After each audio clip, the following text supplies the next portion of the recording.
Introduced back in Aquaman issue number 35, published in 1967, Black Manta immediately captured the hearts of fans all over the world with his extremely futuristic gear and a dead-set notion of wanting to hurt and ruin Aquaman as a whole. Black Manta is unstoppable when it comes to tormenting Aquaman. His hatred and spite towards the hero fuels him to come up with new ideas to torment Aquaman. And somewhere, honestly, we love it. With Yahya Abdul-Mateen II taking on the role of the titular Black Manta, we now get a very fulfilling live-action adaptation of the villain. With his amazing gear and engineering, Black Manta is now someone Aquaman can easily defeat, which makes their clashes extremely interesting to watch. In this video, we will look into what makes the villain so memorable, why his energy beams can hurt Aquaman so badly, and how he got his hands on Atlantean steel in the first place for starters. Before we go into our explanation, we have a very small request. If you like our content, please support us by subscribing to our channel. This is a small click for you, but for us, it means a lot. Thank you. Let's begin.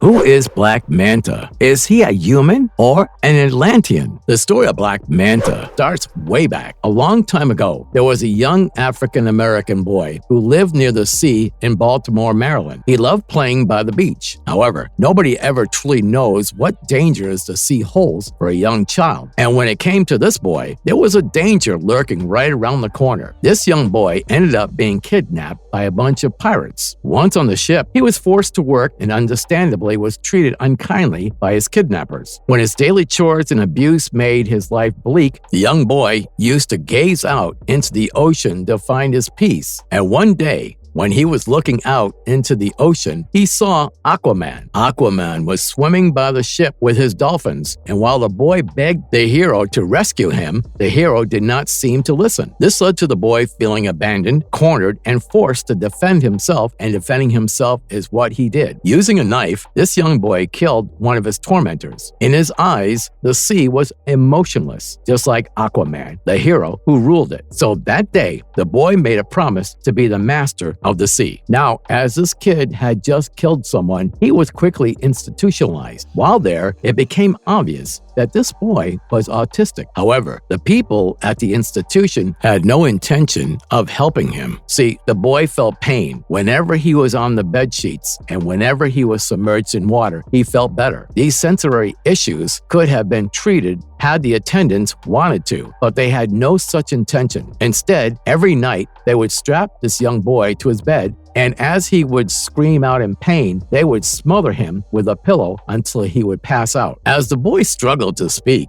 he barely managed to string more than a few words together. But even with his limited vocabulary skills, he often expressed his love for swimming. However, this inability to talk gave the attendants more reasons to torture him. They tried experimental new treatments on him, which caused him more pain but never yielded any result until one particular experiment. This experiment allowed him to speak in complete sentences, and that made it easier for the boy to make his doctor think that he was normal. However, the moment the doctor cut him some slack, the boy used the same syringe from the experiment to kill the doctor. After that, the young boy ran away. Once he was old enough, he designed a costume for himself, the iconic black wetsuit with a bug-eyed helmet that shoots blasting rays out of his eyes and makes a submersible inspired by Black Manta rays. This eventually led to it taking on the name of Black Manta. This is the backstory of Black Manta that we get in issue number 6 of Aquaman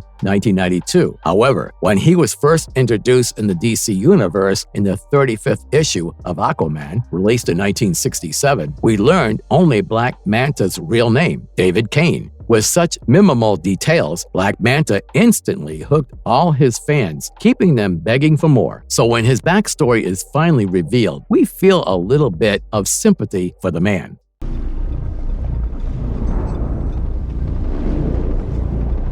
How can he survive underwater? All things aside, Black Manta has one of the coolest suits in the DC universe. When we first see Black Manta, we have to say that he is ominous as hell. With that matte black suit, he looks extremely uncanny. He looks like he does not belong there, and this is what makes him scary. But that is not all. When he puts on the helmet, thanks to the general shape of the helmet and the bug-eyed design of it, he looks extremely scary. While this scary aesthetic certainly has its own perks, the suit is much more functional than scaring people and fishes away. His suit is specially designed so that when Black Manta travels from sea to land or land to sea, going into various depths of the sea itself, he does not get crushed by the pressure. His suit basically acclimatizes to the pressure changes with ease, which is extremely cool. His suit also protects him from the cold and is resistant to bullets as well as Aquaman's blow, which makes Black Manta easily one of the villains who can go toe-to-toe with Aquaman. But one of the biggest things that his suit does is it helps him keep on breathing. His rebreather helmet, along with a high-class sophisticated technology that his suit is made out of, helps Black Manta keep on breathing while a steady supply of oxygen while he works on his new plan to bring down Aquaman's life.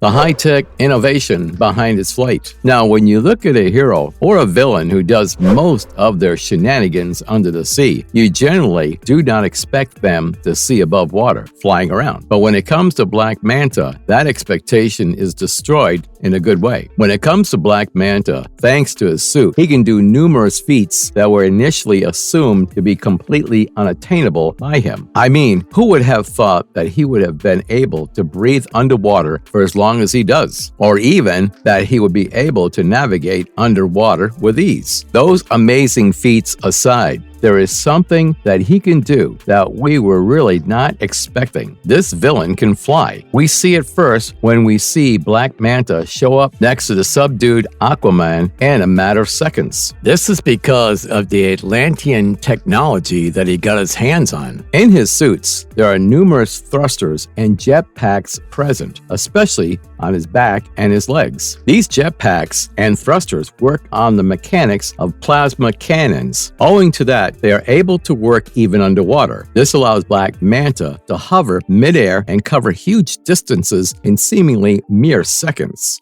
He can make a deal with his soul and transform into a hybrid creature. If you have an arch nemesis who has superpowers, it is only fair if you have something of that sort as well. Otherwise, it would be extremely hard to keep up with your nemesis and taste the sweet victory when you eventually defeat them. While Black Manta's suit made it easy for him to go toe-to-toe with Aquaman, at the end of the day, Black Manta did not have any power. He was a normal human being who decided to go up against the Atlantean with the power of technology on his side. So when the Lord of Lies approached him, Black Manta was not going to turn the Lord away. For those who do not know, in the Underworld Unleashed, we see Black Manta being approached by Neuron. Neuron is the fabled Lord of Lies. He is a demon who loves striking deals with people in exchange for their souls. It's a very standard devilish procedure, if you ask me. When he offered Black Manta power to go against Aquaman without needing a suit, Black Manta agreed. This led to him turning into a half-man, half-mantra ray hybrid. This completely covered his appearance, and his newfound powers made him almost equal to Aquaman. While Black Manta was tormenting Aquaman at first, eventually he decided to focus energy on something new. The something new was smuggling drugs. He smuggled drugs from his new base known as the Star City, and the people who decided to put a stop to his new business venture were Green Arrow and Aquaman. Eventually, it was Aquaman who reverted Black Manta to his original form. When Aquaman and Black Manta confronted one another, Aquaman had the healing hand from Lady of the Lake. Using this healing hand, Aquaman was able to give Black Manta his human form back. While at first, Black Manta seemed to be grateful for everything, soon we'll find out that this was nothing but a ploy from Black Manta to lull the Sea King into a false sense of security. The moment Aquaman let down his guard, Black Manta showed his true colors and almost ended up killing the Sea King. So the moral of the story is that sometimes saving the bad guy does not automatically change the bad guy into a good guy. Does his eye beams similar to Kryptonian heat vision? Black Manta was eventually approached by Orm Marius. Orm Marius was a treacherous Atlantean king who definitely did not like the rule of Aquaman and wanted to get rid of him for other personal reasons, specifically as revenge for the death of his father. So he decided to contract a pirate, David Kane, who gave him Atlantean weaponry to use against Aquaman. Among all the things that Orm gave David, one of the most prominent weapons was the hydroplasma rifle. This plasma rifle worked pretty much like every other Atlantean marina weapon. It would first vaporize the water, and then the gas thus formed would be ionized. This ionization of the gaseous substance would lead to the formation of ionic gases under such extreme conditions. And then these ionic gases would be hurled over a long distance. This was an extremely dangerous weapon. This rifle had the ability to vaporize a reef with one shot. When Black Manta got his hands on this, he decided to study everything about it. The mechanics, the build, the firing, everything. Thanks to his academic prowess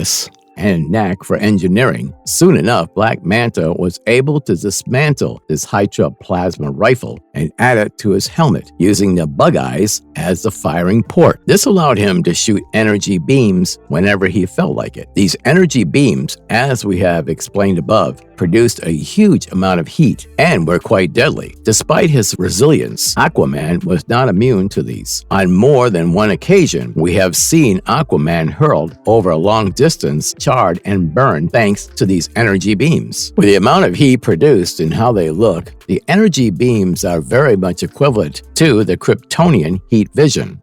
Investigating the supernatural potential of Black Manta's Black Trident. In Aquaman 2 movie trailer, we get the first sneak peek at the Black Trident. This weapon is Black Manta's stable throughout the movie, and with how his eyes glow in the presence of the Black Trident, there is no doubt about the supernatural powers of the Trident. But what exactly are the supernatural powers of the Trident? Avid fans have noticed that the Black Trident from the movie seems to be very similar, almost inspired by the dead king's trident. Now, in the comics, this trident is also stolen by Black Manta, and the power this trident holds is quite catastrophic. This trident gives the user the ability to create earthquakes. In the film trailer, we heard Atlanta say that if David Kane is not stopped, a global meltdown is imminent. If the trident is truly the dead king's trident, then it would make sense why she said that. Any big earthquake can easily aid in a global meltdown, and that way, this checks out easily. However, then again, the trident that Aquaman carries himself bears a resemblance to Dead King's trident. So there could be a bit of confusion there about the true origin of the Black Trident. In the comics, the Dead King's trident allowed one to wield the power to control the trench. However, in the movie, the Black Trident gives wielder power over Necros. These are the inhabitants who have glowing green eyes and look very much dead. Because of this, there has to be something other than the Dead King's trident that has acted as the inspiration for this Black Trident. The potential addition happens to Triton's trident. For those who do not know, Triton is the son of Poseidon, and he, too, has his own trident. However, his trident is darker in color. As Triton has godlike powers, so does his trident. And if the inspiration is truly drawn from this trident, it would make sense why Black Manta mentioned that he is now more powerful than he was ever before. Now, one of the big questions that we have to ponder over is, who is stronger, Aquaman or Black Manta? If we look at Trident, we would have to go with Black Manta. His trident clearly has far greater power than Aquaman's trident. It is truly inspired by the Dead King's trident and the Black Trident. This gives Black Manta this fear factor that he previously did not have, and we can now understand why Atlanta mentioned David being a threat to humanity. It seems like more than David, it is a weapon that he wields that poses a threat. There is no doubt that the Black Trident has close connections with dark magic, and if that is the case, it would definitely corrupt its user, which would make the story more interesting. Does he have a cyborg body? What secrets lie within the weapon of Black Manta. While Black Manta may look like a cyborg with his suit and his weapons collection, he is actually not a cyborg. His suit looks extremely futuristic owing to his prowess in engineering and the advanced technology that he uses to make it. Now, even though he's not a cyborg, Black Manta's fighting skills and its weapons collection can force a proper cyborg to make a run for its buck. On both hands, the Black Manta has gauntlets. These gauntlets definitely help him protect the wrist against any sort of tapping or slashing for sure. But there is another purpose that these gauntlets serve. These have retractable blades in them. While these were initially made of man-made steel, they were very handy in close combat situations, and later he eventually gets one of them replaced with an Atlantean sword, making these two daggers extremely useful against Aquaman. Black Manta also has a short sword. He is often seen using that whenever he is close quarters with his enemies. Once he joined hands with Orm, Black Manta replaced his man-made steel sword with an Atlantean short blade. He also has a Manta blade. This blade was something that David inherited from his father, and we learn that it's an heirloom in his family. We see the Manta blade pierce through the skin of Aquaman, so there's no way this blade was man-made. His black trident is definitely a fearsome weapon to bear, and we have seen Black Manta use it against Aquaman in the trailers. We can clearly see that Black Manta is exceptionally good at using his blades against his opponents. However, these are not the only ones that he has. He has a hydroplasma rifle, which he uses to fire up his bug-eyed energy beams, and along with that, he was also seen using an F-88A-1C Osti carbine to torment Aquaman when they first came to fight against one another. Can he reproduce? Does he have an Atlantean son? Jackson Hyde, better known as Aqualad, was a character we saw in the crossover series Brightest Day. He was a boy who saw strange things happening to him whenever he was around water. By the words of his adopted parents, he always stayed away from water. But eventually, when he was almost forced to go into the water because something was calling to him, it became obvious that he was not a normal boy. He had webbed hands and gills. He shows the ability to control water with ease, and this hydrokinetic power is something that puts him on the radar of the entity, which informs Aquaman about his existence. However, when we learn more about Aqualad, we find out that he is Black Manta's son. We do not know who the mother of Aqualad is, but we do know that Mera gave Aqualad to his adoptive parents when he was a wee baby and told them to keep him safe. There are implications that Black Manta has another child, a daughter. However, there are not many details revealed about her, so we wait with bated breath to see if this child of Black Manta decides to work with me or would rather choose Aquaman over him as Aqualad did. Yield, your family will pay.